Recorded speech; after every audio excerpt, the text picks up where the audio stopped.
to navigate the suicide of his mother. His name is Benny, also known as Fish. I'll read you a few poems.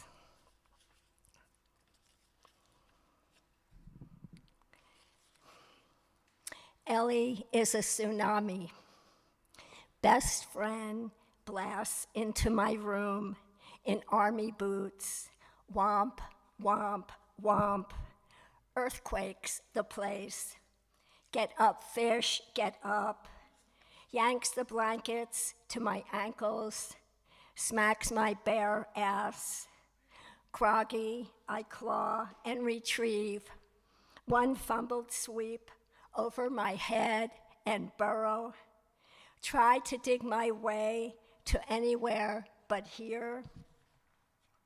Winston Churchill once said, if you're going through hell, keep going. I say, ha, if you're Spider-Man, Batman, Superman, man, she wraps my skull like it's a piece of wood, brands it, stings it, I mean it, fish, scrambles a hand beneath the fort of pillows, pulls out the flask of vodka, the pills, the weed. Damn it, she says, thunks to the toilet and dumps them.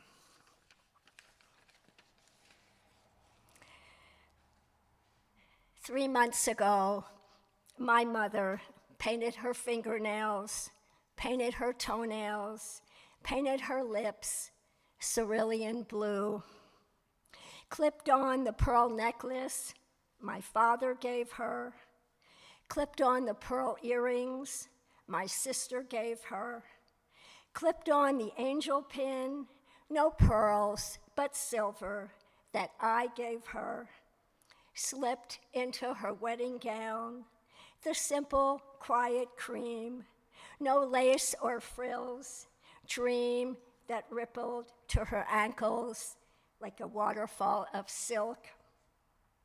Climb the stairs, feet bare, first floor to second to third. Open the curtains, open the shades, open the window that night into the November snow.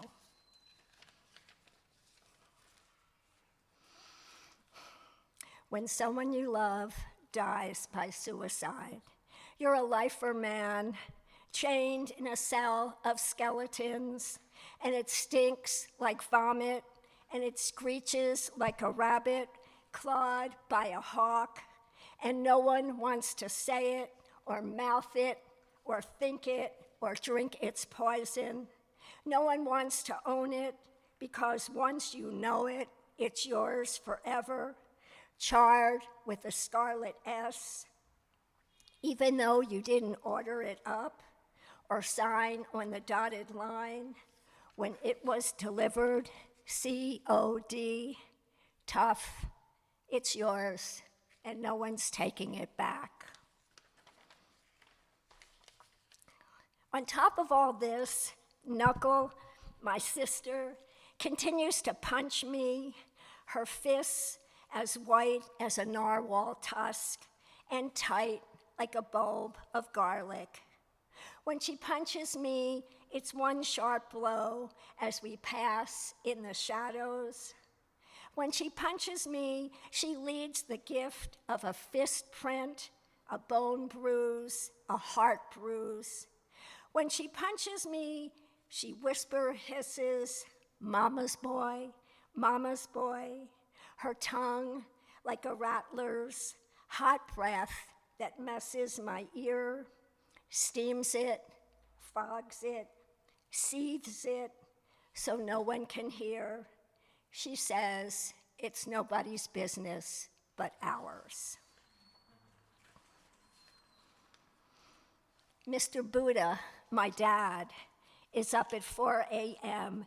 each morning, sits on his cushion, the purple velveteen, for 45 minutes, 45 hours, 45 days, back straight, eyes closed, focused on the in-breath, the out-breath, staying with the breath when his mind wanders. At least that's what he says. I say, forget the breath, swallow the breath, curse the breath, come back to it, whatever. I say, Mr. Buddha, do Buddhas ever cry? I say, Dad, when will you cry?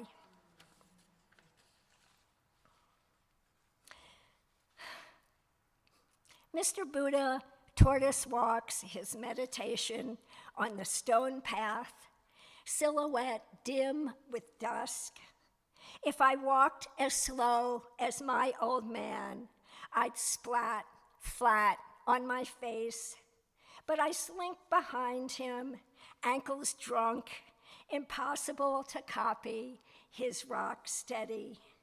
But I try, crank a notch up the pace, lift and sway, one foot in front of the other, arms that hang, eyes their gaze on black slate, nothing more until I bang into him. Jerked off course, he turns, rattled, and his eyes loop into question marks, a split second pause, then laughter, half, not all of him. How's this work, I say.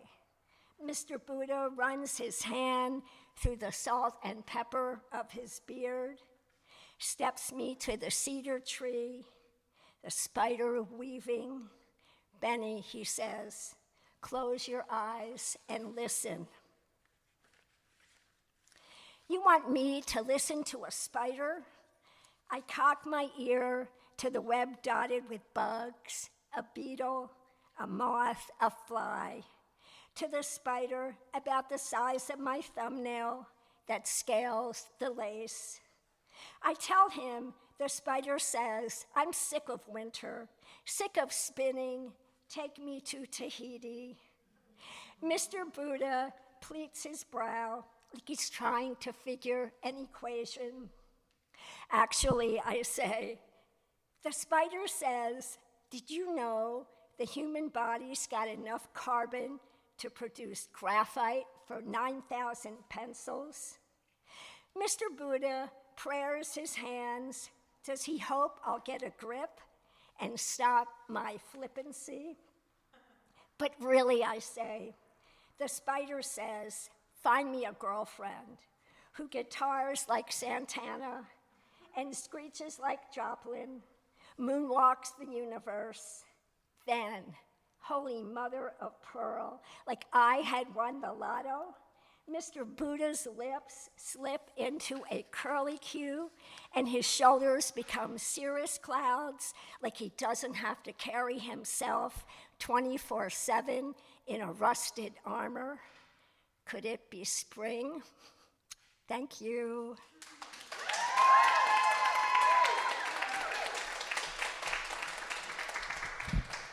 Thank you, Anne. I want to live in your cool brain that finds magic in all these little places. Our last reader tonight is Samar Abul Hassan, whose name precedes her. Samar is a Jack Straw writer and holds an MFA from Colorado State University. Born to Lebanese immigrants and raised with multiple languages, she is a 2006 Hedgebrook alum and the author of 6 chapbooks, including Farah, did I say that right? And Nocturnal Temple. Recent work was featured in KUOW's digital poetry series, and Samar has worked with Seattle Arts and Lectures' Writers in the Schools program since 2008. So Samar also recently participated in the 2018 Skagit River Poetry Festival, and in 2016, Samar received a City Artist Grant to aid in completing a novel in poems reflecting on memory, longing, and the Arabic alphabet. Samar often finds inspiration in images and places and replicates these techniques in her teaching. If you were going to eat noodles with Samar, Samar would want to eat pappardelle, is that how you say that? With slow-cooked ragu on top, with bits of parsley and olive as garnish. You might want to go on a date with Samar. Samar!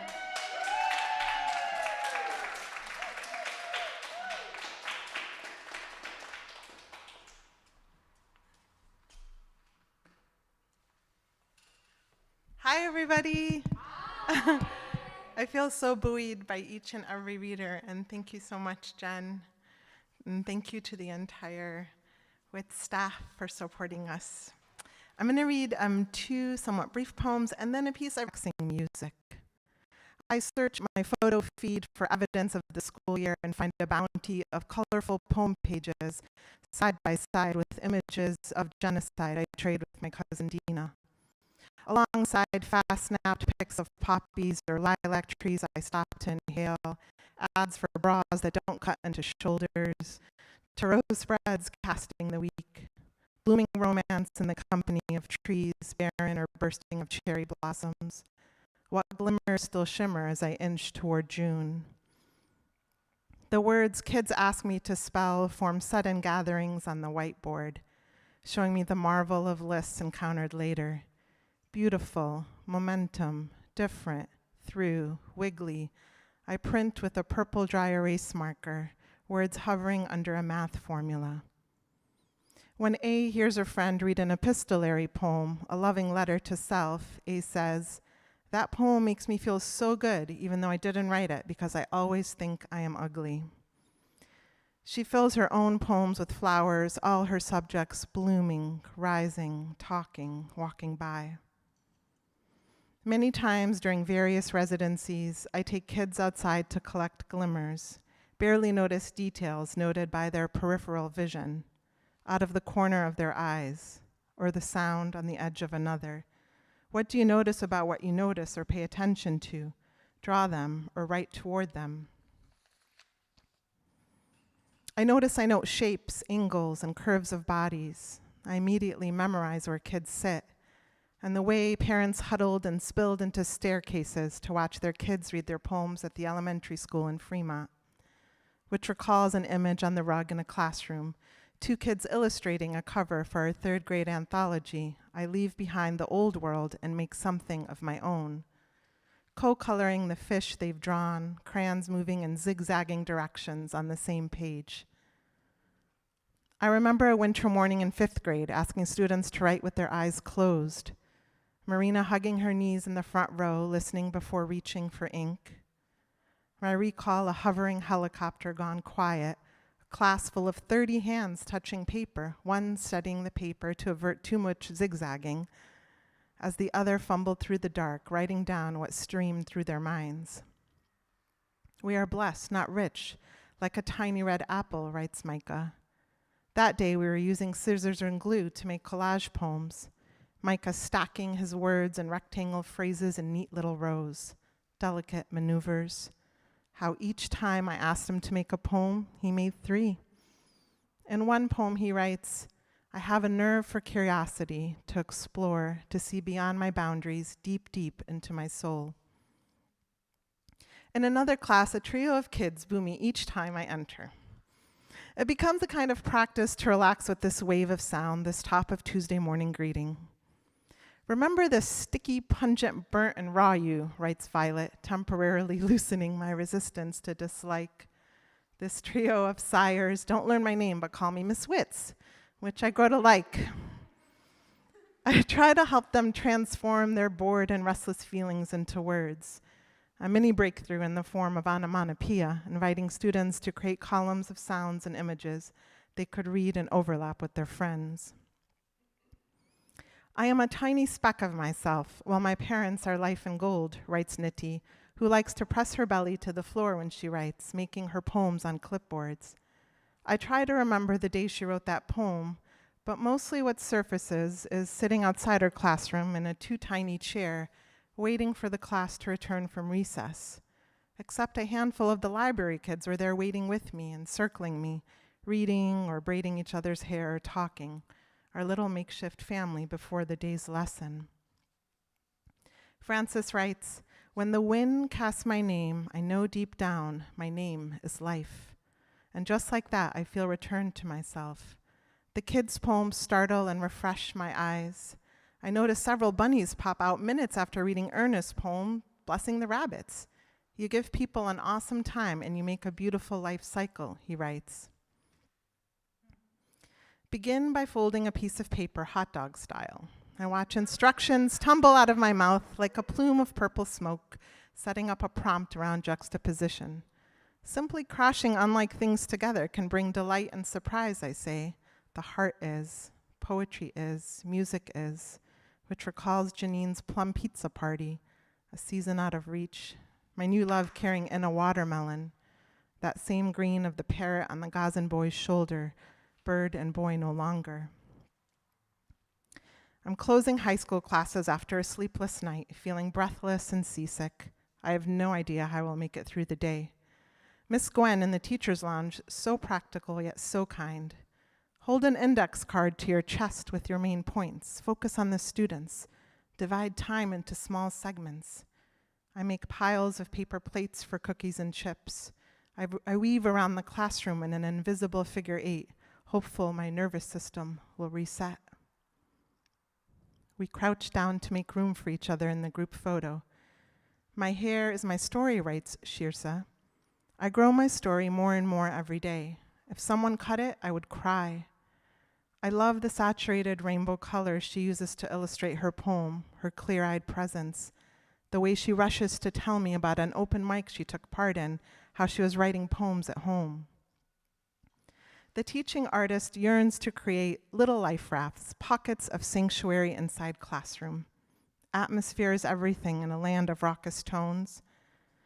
Imagine you are floating on one of those clouds, I say to a group of sleepy students reading from a short meditation. At any second, the door will slam after loud footfalls or the fire alarm will go off and my serene meditation will spontaneously combust and no one will imagine floating anywhere. I recall Angela's line of her unicorn's horn getting stuck by some ugly branches. Can I treat interruptions as reflections in water? A whimsical light, like a fight, as soft as falling stars, singing on my scars, writes Sinead. We sing and we fall flat.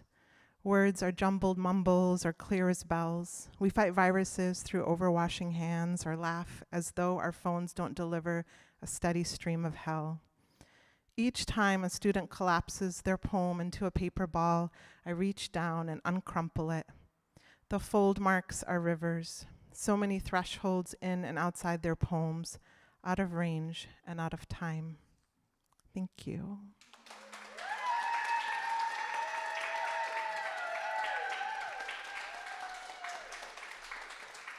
Thank you, Samar.